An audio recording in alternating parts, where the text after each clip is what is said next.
Hello student, ये हमारा third video है, पार्ट थर्ड है क्लास टेंथ की चैप्टर नंबर फर्स्ट का, जिसका नाम है chemical reaction and equation.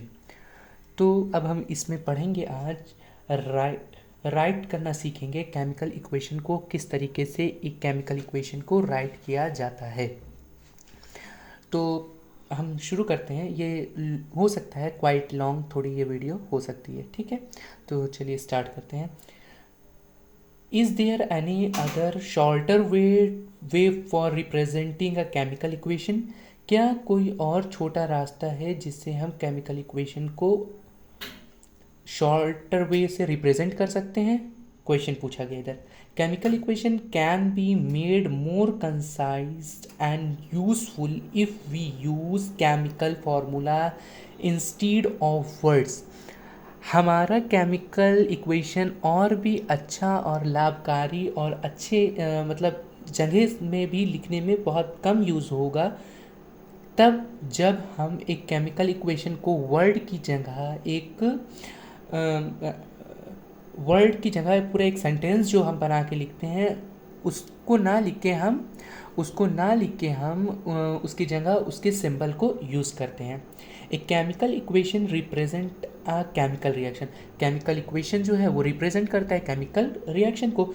If you recall formula of magnesium, अगर तुम फार्मूले को मैग्नीशियम के फार्मूले को रिकॉल करो, ऑक्सीजन के फार्मूले को रिकॉल करो और तो और मैग्नीशियम ऑक्साइड के फार्मूले को रिकॉल करो तो तुम्हें क्या मिलता है? The above word equation can be written as, जो ये वर्ड इक्वेशन ऊपर दिया है मैग्नीशियम ऑक्सीजन और मैग्नीशियम ऑक्साइड, तो इसको हम जब वर्ड में रिप्रेजेंट करेंगे तो किस तरीके से होगा? मैग्नीशियम को हम बोल देते हैं Mg, ऑक्सीजन को O2, तो ये MgO2 MgO2 जो है ये हमारा फॉर्मूला बनता था, ठीक है।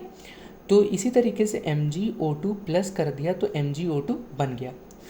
काउंट एंड कंपेयर, अब लिखा हुआ है काउंट करो और कंपेयर करो द नंबर ऑफ एटम्स, उस नंबर ऑफ एटम्स को ऑफ ईच एलिमेंट, दोनों साइड के एलिमेंट्स के, ऑन द LHS साइड और RHS साइड, LHS साइड के भी और RHS साइड के भी, ऑफ एरो से जो LHS साइड में उसको भी कंपेयर करो और LHS RHS साइड में है उसको भी कंपेयर करो। Is the number of atom of each element the same on the both side?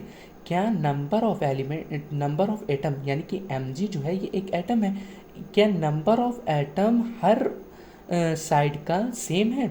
If yes, अगर है same, then the equation is balance, तब हम इस इक्वेशन को क्या कहेंगे? बैलेंस इक्वेशन कहेंगे अगर सेम है। इफ़ नॉट, अगर नहीं है, then the equation is unbalance because the mass is not same on both side of the equation.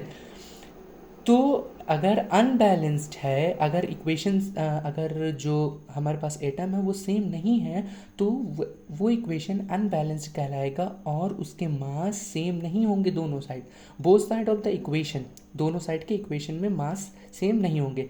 Such a chemical equation, ऐसे केमिकल इक्वेशन जो is a skeleton chemical equation, ऐसे chemical equation को हम क्या कहते हैं? स्केलेटन केमिकल इक्वेशन कहते हैं।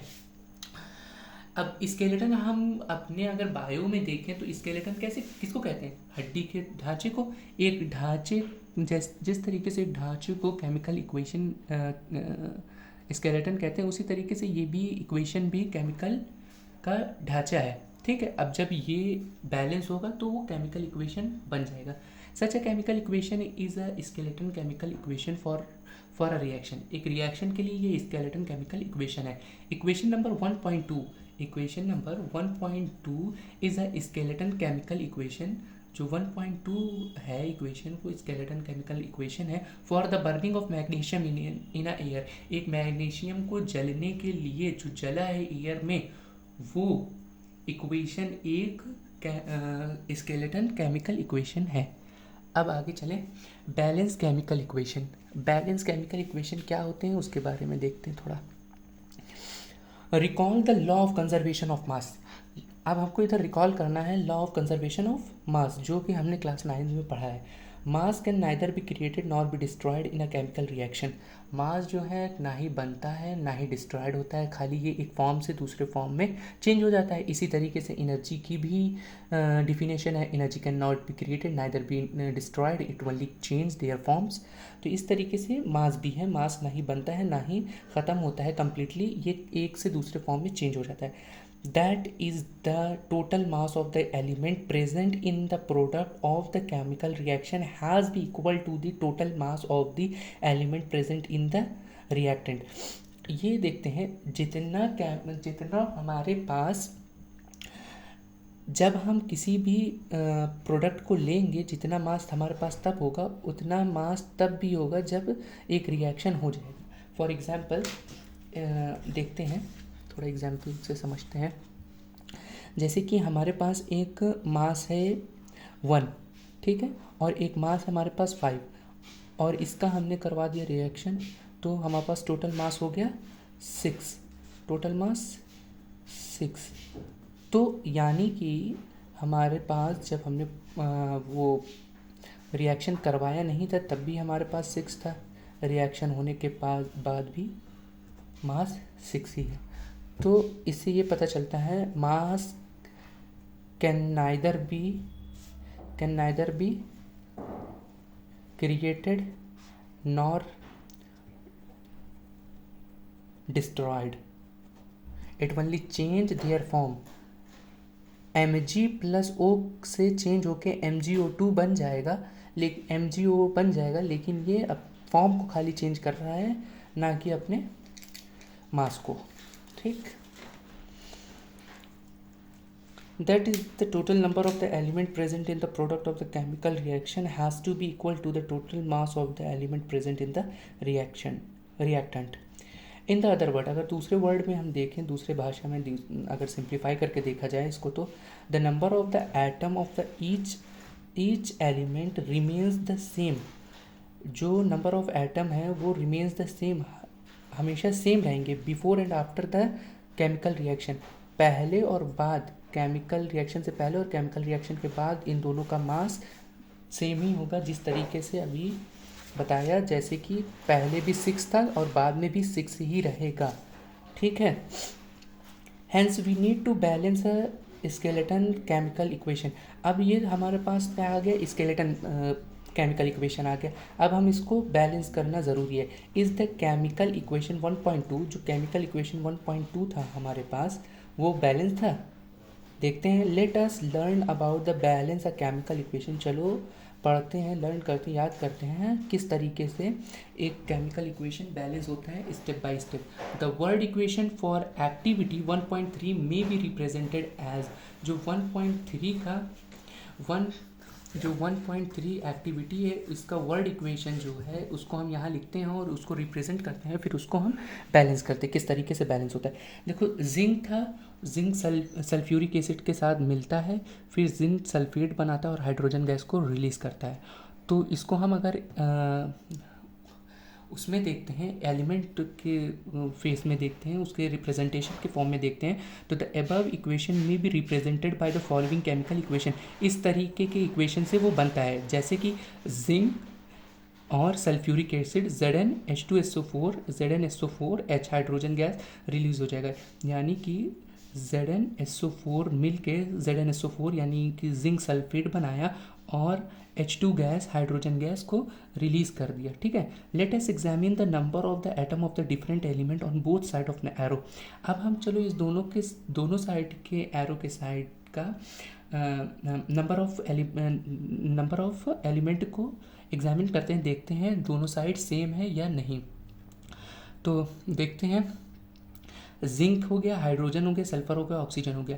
हमारे फर्स्ट इसमें जिंक में, एक सेकंड पहले लिख के बता देते हैं तो ज़्यादा सही रहेगा, बेहतर रहेगा। ये क्या था, Zn plus H2SO4 ZnSO4 plus H। ठीक है, तो इसको हमें क्या करना है, पहले एरो के लेफ्ट साइड LHS और RHS को शो देखना है। हमारे पास जिंक है, LHS साइड इधर लिख लेना है और RHS साइड इस तरीके से लिख लेना है। जिंक है हाइड्रोजन है, सल्फर और ऑक्सीजन है, ठीक है। हमारे LHS साइड में जिंक एक है, इधर भी जिंक एक है, यहाँ हाइड्रोजन हमारे पास दो है, यहाँ हाइड्रोजन हमारे पास एक है, यहाँ हमारे पास सल्फर एक है, यहाँ भी सल्फर हमारे पास एक है, यहाँ ऑक्सीजन एक है, यहाँ ऑक्सीजन 4 है, ठीक है। H2 है, ये हाइड्रोजन गैस निकलेगा ना, तो ये सेम है। LHS साइड भी और RHS साइड दोनों हाइड्रोजन जो है वो सेम है, ठीक है। जिस तरीके से इसमें लिखा है 1 2 1 4 और इधर 1 2 1 4 इस तरीके से लिखा हुआ है, H2SO4 सॉरी, ये भी ये दोनों सेम है। हमारा zinc same, hydrogen same, sulphur same, oxygen same, सारी चीज़ें इधर भी सेम है और इधर भी सेम है। As the number of the atom of each element is the same on both side of the arrow, दोनों साइड एरो के दोनों साइड LHS और RHS के साइड इक्वेशन 1.3 जो है बैलेंस इक्वेशन है। ये क्या है, इक्वेशन बैलेंस्ड है। और जब भी अगर यहाँ 2 होता और यहाँ 1 होता तो ये अनबैलेंस्ड इक्वेशन होता, तो हमको इसको बैलेंस करना होता। और ये किस तरीके से बैलेंस होता है इसको चलिए देखते हैं आगे। स्टेप नंबर 1 देखते हैं। To balance a chemical equation, first draw the box around the each formula. Do not change anything inside the box while the balance the equation. जब भी हम इक्वेशन को बैलेंस करते हैं तो उस सारी इक्वेशन को एक बॉक्स में ऐड अप कर लेते हैं, हमको उस बॉक्स के अंदर से कोई भी चीज़ों को बदलना नहीं है। List the number of the atom of the different element present in the unbalanced equation. इस तरीके से लिस्ट करना हर इक्वेशन को, जैसे कि इधर आयरन, हाइड्रोजन, ऑक्सीजन है, इसको सबको लिस्ट करना है और LHS साइड और RHS साइड एरो के बोथ साइड के एलिमेंट को इधर लिख लेना है। जिस तरीके से हमने लिखा था इधर, ये हो गया एलिमेंट और ये हो गया एटम और ये हो गया एलिमेंट, ठीक है। जिस तरीके से हमने इधर लिखा था उसी तरीके से इधर लिख लेंगे।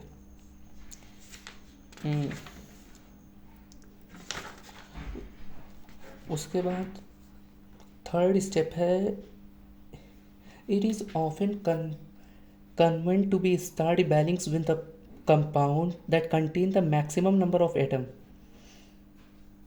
हमको उस तरीके से स्टार्ट करना है जब एक एलिमेंट जो है मैक्सिमम नंबर ऑफ एलिमेंट्स को, जो एक elements maximum number of atoms को अपने, जब एक atom maximum number of element को अपने अंदर रखे उसको हमें पुटअप करना और उसके अंदर से हमें इक्वेशन को बैलेंस करना स्टार्ट कर देना है, ठीक है। It may be a reactant और प्रोडक्ट, ये चाहे रिएक्टेंट हो सकता है चाहे प्रोडक्ट हो सकता है, हमको उससे नहीं मतलब है। कोई जो सबसे ज़्यादा एलिमेंट को अपने अंदर रख रहा है उसे हमें पुटअप कर लेना और उसी से स्टार्ट करना है काम करना। In the compound select the element which has the maximum number of atom. अब हमको कंपाउंड देखना है और उसमें से सेलेक्ट करना है किसके पास मैक्सिमम नंबर ऑफ एटम है। यूजिंग दिस क्राइटेरिया, जो नीचे दिया गया क्राइटेरिया है उसको यूज़ करना और उसके बाद जो है हमें एलिमेंट को वो करना है। We select Fe3O4 and element oxygen in it. जिस